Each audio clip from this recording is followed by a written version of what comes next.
Hello friends, എല്ലാവർക്കും നമസ്കാരം. നിങ്ങളേവരും കാത്തിരിക്കുന്ന നയനയുടെയും ആദർശിന്റെയും നാളത്തെ വിശേഷത്തിലേക്ക് എല്ലാ കൂട്ടുകാർക്കും സ്വാഗതം. എല്ലാവർക്കും നല്ലൊരു ശുഭരാത്രി നേർന്നുകൊണ്ട് നമുക്ക് നാളത്തെ വിശേഷത്തിലേക്ക് കടക്കാട്ടോ. അപ്പം തുടങ്ങുമ്പോൾ തന്നെ കാണിക്കുന്ന സീൻ എന്ന് പറഞ്ഞിട്ടുണ്ടെങ്കിൽ നയനയും ദേവയാനിയും കൂടെ സംസാരിച്ചുകൊണ്ട് നിൽക്കുന്ന ഒരു സീനാണ്. അങ്ങനെ നമ്മുടെ നയന പറയുകയാണ്, ഒരിക്കലും എൻ്റെ അനീതി അങ്ങനെ ചെയ്യില്ല എന്നൊന്നും ഞാൻ പറയുന്നില്ല അമ്മേ. പക്ഷെ എൻ്റെ അനീതി അങ്ങനെ ചെയ്തിട്ടുണ്ടെങ്കിൽ അതിന് പിന്നിൽ ഒരു കാര്യമുണ്ട്, ഒരു കാരണമുണ്ട്.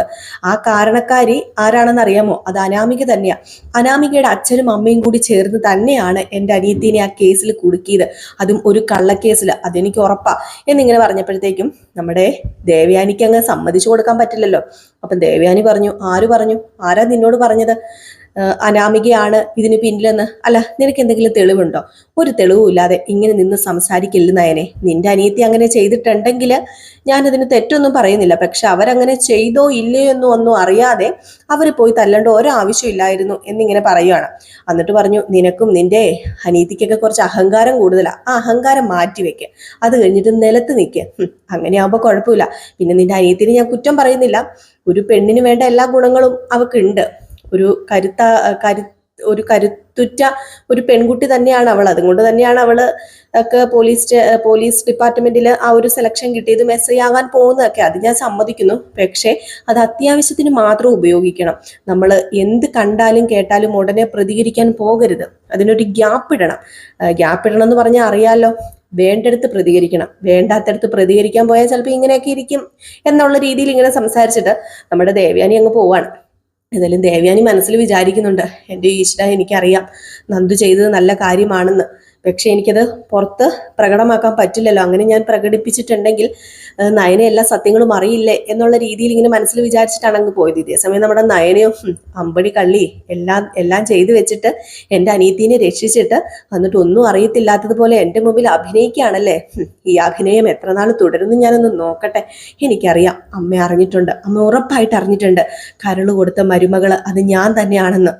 അതുകൊണ്ടാ അമ്മ എന്നെ ഇങ്ങനെ സ്നേഹിക്കുകയും അതുപോലെ എൻ്റെ വീട്ടുകാരെ പരിഗണിക്കുകയും അവരെ ഈ കേസിൽ നിന്ന് രക്ഷിക്കുകയൊക്കെ ചെയ്തത്. അതുകൊണ്ട് മാത്രം എനിക്കറിയാം. പക്ഷെ അമ്മ അത് എന്നിൽ നിന്നും മറച്ചു വെക്കുന്നു. അതെന്തിനോ ഏതിനോ ആയിക്കോട്ടെ. പക്ഷെ അമ്മ ഒരു ദിവസം അമ്മ എൻ്റെ മുഖത്ത് നോക്കിയത് പറയും. ആ ഒരു ദിവസത്തിന് വേണ്ടിയാണ് ഞാൻ ഇനി കാത്തിരിക്കുന്നത് എന്നൊക്കെ പറഞ്ഞുകൊണ്ട് നമ്മുടെ നയന മനസ്സിൽ എന്തൊക്കെയോ ഇങ്ങനെ കുറിച്ച് നിൽക്കുകയാണ്. അപ്പൊ ഇതേ സമയം പിന്നെ കാണിക്കുന്ന സീൻ എന്ന് പറഞ്ഞിട്ടുണ്ടെങ്കിൽ നമ്മുടെ അനാമിക നേരെ വേണുവിൻ്റെയും രേവതിയുടെയും എടുത്ത് ചെന്നു. അവിടെ ചെന്ന് കഴിഞ്ഞപ്പോഴത്തേക്കും കണ്ട കാഴ്ച കണ്ട് നമ്മുടെ അനാമികയുടെ ചങ്ക് തകർന്നു എന്ന് പറയാൻ പറ്റുമോ? ഒരിക്കലും ഇല്ല. അനാമികയുടെ ചങ്ക് തകരുമോ? അനാമികയ്ക്ക് ആര് ചത്താൽ എന്താ, ആര് ജീവിച്ചാൽ എന്താ, സ്വന്തം കാര്യം സിന്താബ. ഏതായാലും ഇത് കണ്ട ഉടനെ തന്നെ നമ്മുടെ വേണു ചോദിച്ചു, മോളെ കണ്ടില്ലേ മോളെ, തല്ലിച്ചതച്ചു, പട്ടിയെ തല്ലുന്നത് പോലെ തല്ലിച്ചതച്ചു എന്ന് പറഞ്ഞപ്പോഴത്തേക്കും നമ്മുടെ അനാമിക പറഞ്ഞു, കിട്ടണം, മേടിച്ചു കെട്ടിയതല്ലേ, മേടിച്ചു കെട്ടിക്ക് കാര്യമായിപ്പോയി, കണക്കായിപ്പോയി. അയ്യോ മോളെ, കണ്ണിച്ചോരയില്ലാത്ത വർത്താനം പറയരുത്. നിനക്ക് വേണ്ടിയാണ് ഞങ്ങൾ ഇതൊക്കെ ചെയ്യുകയും സഹിക്കുകയൊക്കെ ചെയ്യുന്നത്. ആര് പറഞ്ഞു എനിക്ക് വേണ്ടി ഇതൊക്കെ ചെയ്യാന്? അച്ഛൻ തന്നെയല്ലേ ഓരോന്ന് കണ്ടുപിടിക്കുകയും ഓരോന്ന് ചെയ്യുകയും ലാസ്റ്റ് താൻ കുഴിച്ച കുഴിയിൽ താൻ തന്നെ വീഴുമെന്ന് പറഞ്ഞ് കേട്ടിട്ടില്ലേ? അതുപോലെയൊക്കെ ആകുന്നത്. അല്ലാതെ ഒരിക്കലും ഞാൻ മനഃപൂർവ്വം ചെയ്യിച്ചൊന്നും അല്ലല്ലോ. അച്ഛൻ ഓരോ കാര്യങ്ങൾ ചെയ്യുമ്പോൾ ബുദ്ധി ഉപയോഗിക്കുക. അല്ലാതെ ഇതുപോലെ ഓരോന്ന് ചെയ്തു കഴിഞ്ഞിട്ടുണ്ടെങ്കിൽ ഞാനും കൂടിയാ നാണം കെടുന്നത്. അറിയാമോ, അനന്തപുരി തറവാട്ടിലെ തല കുനിച്ച് നടക്കേണ്ട ഒരവസ്ഥ എനിക്ക്. ആ അനി മുന്നിൽ വന്ന് നിന്ന് ഓരോന്ന് ചോദിക്കുമ്പോഴും എനിക്ക് സത്യം പറഞ്ഞാൽ ഒരു ആൻസർ ഇല്ല പറയാന്. അതുപോലെ ആയി പോവുക. പിന്നെ എന്തൊക്കെയോ പറഞ്ഞ് ഞാൻ രക്ഷപ്പെടുന്നു എന്നുള്ളതല്ലാതെ വേറെ ഒന്നുമില്ല. അവൻ സത്യം പറഞ്ഞ് ഇന്നെൻ്റെ തൊലി ഉരിച്ചു എന്ന് വേണമെങ്കിൽ പറയാം. അവനൊക്കെ ആഘോഷിക്കുക ഒരു പുച്ഛഭാവത്തോടു കൂടിയാ എൻ്റെ മുഖത്ത് നോക്കി സംസാരിക്കുകയൊക്കെ ചെയ്യുന്നത്. പിന്നെ അവർക്ക് മറ്റേ രണ്ടുപേരുണ്ടല്ലോ, അവർക്ക് രണ്ടുപേർക്കും ഞാൻ മുഖം കൊടുത്തില്ല. അവിടെ മുഖം കൊടുക്കുകയാണെങ്കിൽ ഉറപ്പായിട്ടും എന്നെ പറയാത്തതൊക്കെ പറഞ്ഞേനെ. പിന്നെ എൻ്റെ അമ്മായിയമ്മയും വല്യമ്മയും ഒക്കെ എൻ്റെ കൂടെ നിൽക്കുന്നത് കൊണ്ട് മാത്രമാണ് ഞാൻ തട്ടിമുട്ടി രക്ഷപ്പെട്ടു പോകുന്നത്. ഇനിയെങ്കിലും ഇതുപോലെയുള്ള അബദ്ധത്തിൽ ചെന്ന് ചാടാതെ ഇരിക്ക്. ഞാൻ പറയാം, അച്ഛൻ കൂട്ടുപിടിക്കുന്ന ആൾക്കാരുണ്ടല്ലോ, അത് തീരെ മോശമുള്ളവരാ. ഒന്നെങ്കിൽ പറഞ്ഞെന്നോണം വിശ്വസിപ്പിക്കാനുള്ള ഒരു കഴിവ് വേണം, ഇല്ലെങ്കിൽ പിന്നെ ആ പരിപാടിക്ക് പോകരുത്. എന്ത് ചെയ്യാനാ മോളെ, ഇതിനൊരു മുട്ടം പണി അവർക്ക് കൊടുത്തേ പറ്റൂ. എന്തു പണി കൊടുക്കാനാച്ചാ? അച്ഛൻ ഇങ്ങനെ പറയുന്നല്ലാതെ അച്ഛനെ കൊണ്ട് എന്തിനെങ്കിലും സാധിക്കുമോ?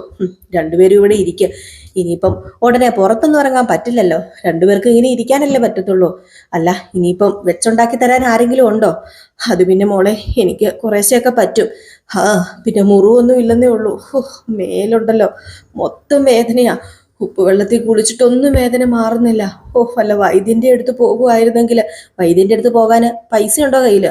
പൈസ ഇല്ല മോളെ. എവിടെന്നെങ്കിലും ഒരു 19,000 രൂപ ഒപ്പിച്ചതാ മോളെ. എന്താണെങ്കിലും ഉഴിച്ചിലും പിഴിച്ചിലും ആയിട്ട് കുറച്ച് ദിവസം കിടന്നില്ലെങ്കിലേ ഇനി അച്ഛനെയും അമ്മേനെയും കൊള്ളില്ല. കൊള്ളില്ലേ കൊള്ളണ്ട. അല്ലെങ്കിലും അച്ഛനും അമ്മയും ജീവിച്ചിരുന്നിട്ട് വല്ല കാര്യമുണ്ടോ?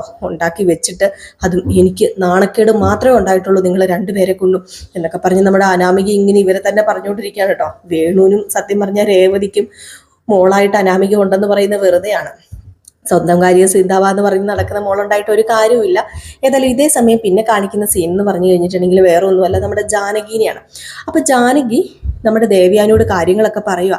അറിഞ്ഞില്ലേ ഏടത്തി കാര്യങ്ങളൊന്നും? അവളുണ്ടല്ലോ, അവള് തല്ലി ചതച്ചു അവരെ രണ്ടുപേരെയും. ഇതൊക്കെ കണ്ടിട്ട് നോക്കി നിൽക്കാൻ എനിക്ക് പറ്റുന്നില്ല. അവളുടെ ഒരു ഉദ്ദേശം എന്താണെന്ന് അറിയാമോ? എല്ലാത്തിനും ശേഷം ഈ വീട്ടിലേക്ക് മരുമകളായിട്ട് കയറി വരിക, ഇറക്കി വിടുക അനാമിക മോളെ. അത് തന്നെയാ അവളുടെ ഉദ്ദേശം. അത് തന്നെയാ. ഏടത്തി ഇതിന് കൂട്ടു നിൽക്കുകയാണോ? ഏടത്തി എൻ്റെ മോൻ്റെ ജീവിതം കളയുകയാണോ എന്നൊക്കെ ഇങ്ങനെ ചോദിച്ചു കഴിഞ്ഞപ്പോഴത്തേക്കും നമ്മുടെ ദേവയാനി പറയുന്നുണ്ട്, നീ ഒന്നുകൊണ്ടും പേടിക്കേണ്ട. പിന്നെ ന്യായത്തിന്റെ കൂടെ തന്നെ ഞാൻ നിൽക്കും, അതൊക്കെ ശരിയാണ്. പിന്നെ ഒരു കാര്യം പറയാലോ, ഈ വേണുവും രേവതിയും അത്രയ്ക്ക് നല്ലവരാണെന്നൊന്നും എനിക്ക് തോന്നുന്നില്ല. ഈ അനാമികയും കുറച്ച് ലേശം കയ്യിലിരിപ്പൊക്കെ ശരിയല്ല, അതൊക്കെ പോട്ടെ. പിന്നെ നീ നിന്റെ മോന്റെ കാര്യം ഓർത്ത് വിഷമിക്കൊന്നും വേണ്ട. ആദർശ് മോൻ എങ്ങനെയാണോ ഞാൻ കാണുന്നത് അതുപോലെ തന്നെ അനിയൻ ഞാൻ കണ്ടിട്ടുള്ളത്. അവന് കൊടുക്കുന്ന അതേ പരിഗണനയെ ഞാൻ അനിക്കും കൊടുത്തിട്ടുള്ളൂ. അതുകൊണ്ട് അനിയുടെ ജീവിതം ഒരിക്കലും താറുമാറാവില്ല. അതുപോലെ തന്നെ അനാമിക ഈ വീട്ടിൽ നിന്ന് ഇറങ്ങിപ്പോകാനും ഒരിക്കലും ഇടയാവില്ല. ആ വാക്ക് ഞാൻ നിനക്ക് തന്നാ പോരെ? അനാമികയുടെ സ്ഥാനത്ത് ഒരിക്കലും നന്ദു ഈ വീട്ടിൽ കയറി വരില്ല. ആ വാക്ക് നിനക്ക് പോരെ? അത് ഞാൻ തരുന്ന വാക്കാ എന്നൊക്കെ ജാനകിക്ക് ഒരു വാക്ക് കൊടുക്കുന്നുണ്ട് നമ്മുടെ ദേവയാനി. ഏതായാലും ഈ വാക്കൊക്കെ ലാസ്റ്റ് നമ്മുടെ ജാനകി തന്നെ മാറ്റി തിരുത്തും. ജാനകി തന്നെ ലാസ്റ്റ് നമ്മുടെ നന്ദുവിനെ വീട്ടിലേക്ക് കൂട്ടിക്കൊണ്ടുവരുന്ന ഒരു അവസ്ഥയൊക്കെ ഉണ്ടാവും. അതൊക്കെ അവിടെ നിൽക്കട്ടെ. ഏതായാലും ഈ സീൻ കഴിഞ്ഞ് പിന്നെ കാണിക്കുന്ന സീൻ എന്ന് പറഞ്ഞാൽ നമ്മുടെ ദേവയാനിയുടെ കൂട്ടുകാരി വീട്ടിലേക്ക് വരികയാണ് കേട്ടോ. അപ്പം ദേവയാനിയുടെ കൂട്ടുകാരി വീട്ടിലേക്ക് വരുന്നത്, ഇവർക്കൊരു ക്ലബ് ഉണ്ട്. അപ്പം ആ ഒരു ക്ലബിൽ കുറച്ച് എന്താ പറയുക, സ്ത്രീകളെ ആദരിക്കുന്ന കുറച്ച് ചടങ്ങുകളൊക്കെ ഉണ്ട്. വുമൻസ് ഡേയുടെ ആ ഒരു ഇതിൻ്റെ ഭാഗമായിട്ട് സ്ത്രീകളെ ആദരിക്കുക. അപ്പം ആ ഒരു ഇതിൽ നമ്മുടെ നയനയ്ക്കും ഒരു ആദരവ് ഏറ്റുവാങ്ങാൻ ഒരു അവസരം കിട്ടുകയാണ് കേട്ടോ. അപ്പം നമ്മുടെ ദേവയാനി ഈ കൂട്ടുകാരോട് കാര്യങ്ങളൊക്കെ തുറന്ന് പറയുന്നുണ്ട്. ഈ കൂട്ടുകാരോട് എല്ലാം തുറന്ന് പറയുന്നുണ്ട്. എൻ്റെ മരുമകളെ ഞാൻ തിരിച്ചറിഞ്ഞു കഴിഞ്ഞു, എൻ്റെ മരുമകളെ ഞാൻ സ്നേഹിച്ചു തുടങ്ങി കഴിഞ്ഞു. പക്ഷേ അത് അവളിപ്പോൾ അറിയാൻ പാടില്ല. ഇപ്പം ഞാൻ അവളെ അത് അറിയിക്കത്തുമില്ല. കാരണം അതിന് പിന്നിൽ കുറേ കാര്യങ്ങളുണ്ട്.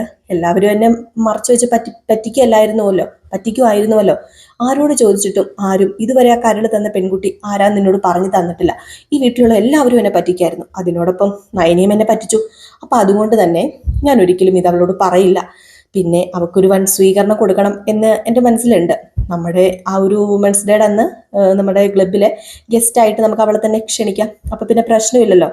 ഞാനും ഒരുപാട് സന്തോഷിക്കും ആ നിമിഷം കാണുമ്പം എന്നൊക്കെ പറയുമ്പോഴേക്കും അതിനിപ്പോൾ എന്താ ദേവയാനി? അല്ലെങ്കിലും നയന എന്ന് പറയുന്ന ആ പെൺകുട്ടിക്കുണ്ടല്ലോ ആ ഒരു അർഹത ഉണ്ടെന്ന് കൂട്ടിക്കോ. അങ്ങനെ ഒരു ക്ലബിൻ്റെ ആ ഒരു ഫംഗ്ഷനിൽ മുഖ്യ അതിഥിയായിട്ട് വരാനുള്ള അർഹത എന്തുകൊണ്ടും നയനയ്ക്കുണ്ട്. നല്ല ബോൾഡായ പെൺകുട്ടിയും അതുപോലെ തന്നെ ഇപ്പം മൂർത്തീസ് ജ്വല്ലറിയിൽ ഏറ്റവും ഉയർന്ന സ്ഥാനം അവൾക്ക് തന്നെയാണല്ലോ. അതുമാത്രമല്ല അവൾ കുറേ കോടികളുടെ ബിസിനസ്സിന്റെ ലാഭമൊക്കെ നിങ്ങൾക്ക് നേടിത്തന്നു. അപ്പൊ അതുകൊണ്ടൊക്കെ തന്നെ ഞാൻ പറയുന്നത് ദേവയാനി പറയുന്നത് എനിക്ക് മനസ്സിലാകും, നമുക്ക് അവളെ ക്ഷണിക്കാം എന്നിങ്ങനെ ഒരു തീരുമാനമെടുക്കുകയാണ്. അങ്ങനെ അവരുടെ ഒരു ക്ലബ്ബാണ്. ആ ക്ലബിലേക്ക് നമ്മുടെ നയനയെ സ്വീകരിക്കാൻ വേണ്ടി ഒരു തീരുമാനമൊക്കെ എടുക്കുന്നുണ്ട് കേട്ടോ. അപ്പൊ ഇതൊക്കെ കോർത്തിണക്കിക്കൊണ്ടാണ് നാളത്തെ വിശേഷം വരാൻ പോകുന്നത്. ഇതിനോടൊപ്പം തന്നെ നമ്മുടെ ജലജയുടെയും കുറച്ച് സീനുകളൊക്കെ കാണിക്കുന്നുണ്ട്. ജലജ ജാനകിനെ കുത്തിത്തിരിപ്പിക്കുന്നതും ജാനകിയോട് പറയുന്നത് വേറെ ഒന്നുമല്ല, അവളുടെ ഒരേ ഒരു ഉദ്ദേശം എന്ന് പറയുന്നത്, അതായത് നയനയുടെ നവ്യയുടെ ഉദ്ദേശം എന്ന് പറയുന്നത് ഈ വീട്ടിലേക്ക് നന്ദുവിനെ കൊണ്ടുവരണം എന്ന് തന്നെയാണ്. ആ ഒരു ഉദ്ദേശം നടക്കാൻ പാടില്ല എന്ന് പറഞ്ഞുകൊണ്ട് കൂടുതലും നമ്മുടെ ജാനകിനെ കുത്തിത്തിരിപ്പിക്കുന്നത് ജലജ തന്നെയാണ്.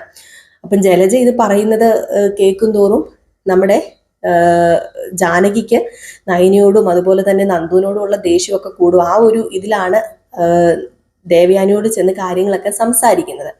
ഏതായാലും നമുക്ക് കാത്തിരുന്ന് തന്നെ കാണാം എന്തൊക്കെയാണ് സംഭവിക്കാൻ പോകുന്നത്. അതുമാത്രമല്ല നമ്മുടെ നന്ദു ഫോൺ വിളിക്കുകയും നയനോട് പറയുകയുമൊക്കെ ചെയ്യുന്നുണ്ട് കേട്ടോ. ഞാൻ തന്നെയാണ് അടിച്ചത്, ഞാൻ തന്നെയാണ് തല്ലിയത്, അത് എവിടെയും ഞാൻ പറയാൻ തയ്യാറാണ്. പക്ഷെ അവർ കേസിനൊന്നും പോകത്തില്ല. കാരണം കേസിന് പോകാതിരിക്കാനുള്ള കുറച്ച് കാര്യങ്ങളൊക്കെ ഞാൻ ഇട്ട് കൊടുത്തിട്ടുണ്ട്. അതുകൊണ്ട് ഒരിക്കലും കേസിനൊന്നും പോകുന്നവർക്ക് പേടിക്കേണ്ട എന്നൊക്കെ പറയുന്നുണ്ടേ. അപ്പോൾ എല്ലാവരും കാത്തിരിക്കുന്ന നാളെ രാവിലെ കറക്റ്റ് 7:30 തന്നെ നമ്മൾ ഫുൾ വിശേഷവുമായിട്ട് വരുന്നതായിരിക്കും. മിസ് ചെയ്ത് കളയരുത് കേട്ടോ. എല്ലാവരും കാണണേ. കറക്റ്റ് 7:30 ആകുമ്പോൾ ഫുൾ വിശേഷവുമായിട്ട് എത്തുന്നതായിരിക്കും. പിന്നെ നമ്മുടെ രേവതിയുടെയും സച്ചിയുടെയും നാളത്തെ വിശേഷം നമ്മൾ ഇന്ന് അപ്ലോഡ് ചെയ്തിട്ടുണ്ട്. ഇതുവരെ ആരെങ്കിലും കയറി കണ്ടിട്ടില്ലെങ്കിൽ ഒന്ന് കയറി കണ്ടു നോക്കിക്കോളൂ. അതിനോടൊപ്പം തന്നെ നമുക്ക് വേറൊരു ചാനലിൽ ഗൗതമിൻ്റെയും നന്ദയുടെയും കഥ നമ്മൾ ഇടുന്നുണ്ട്. റിയൽ സ്റ്റോറി ന്യൂ എന്നാണ് ചാനലിൻ്റെ പേര് കേട്ടോ. അപ്പം ഗൗതമിൻ്റെയും നന്ദയുടെയും ഫുൾ വിശേഷവും പ്രേമവിശേഷവും ഒക്കെ ഇടുന്നുണ്ട്. പിന്നെ നമ്മുടെ നയനയുടെയും ആദർശിൻ്റെയും അപ്കമിങ് വിശേഷവും വേറൊരു ചാനലിൽ ഇടുന്നുണ്ട്. അതിൽ റിയൽ സ്റ്റോറി എന്നാണ് ആ ചാനലിൻ്റെ പേര്. അപ്പോൾ നിങ്ങൾക്ക് കാണാൻ താല്പര്യമുണ്ട്, ആഗ്രഹം ഉണ്ടെങ്കിൽ നിങ്ങളൊന്ന് സെർച്ച് ചെയ്ത് നോക്കിയാൽ മതി കേട്ടോ. ഇനിയിപ്പോൾ സെർച്ച് ചെയ്ത് നോക്കിയിട്ട് കിട്ടിയില്ലെങ്കിൽ കമൻറ്റ് ബോക്സിൽ പറഞ്ഞാൽ മതി, ഞാൻ ലിങ്ക് ഇട്ട് തരാം.